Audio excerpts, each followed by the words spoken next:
Okay, so in episode 1, we were talking about the biological species concept's disadvantages, which you probably know even though you don't know its name.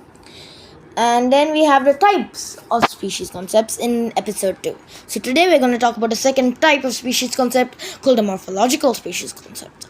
Now, this talks about basically bones and anatomy. That's morphology for you.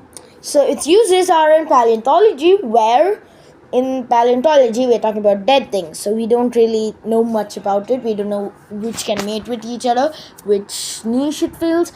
We don't know what they're related to with each other, except for morphology. So yeah, that's probably the only good thing about it. It's not the worst nor the best.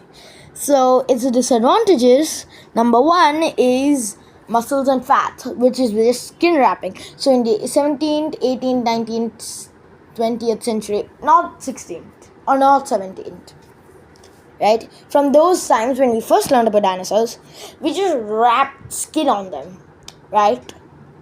It looks wrong, and it is wrong. Our new paleo art is way better. And next thing, the lack of fossils, because when we're talking about dead things, we need fossils to talk about them. That's why Megalosaurus used to look like a big iguana, and Iguanodon look also like a big iguana.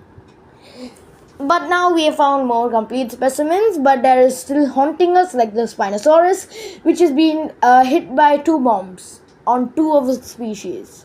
Or not 2 species, 2 of its genus.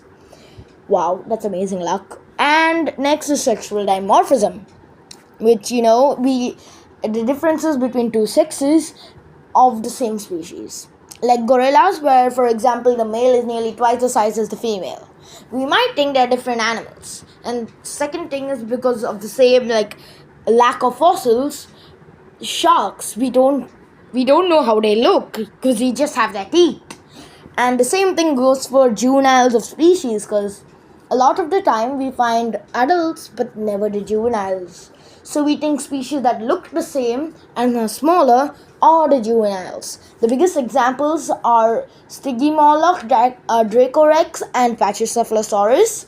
And it used to be Nanotyrannus and Tyrannosaurus Rex, but that's cleared up.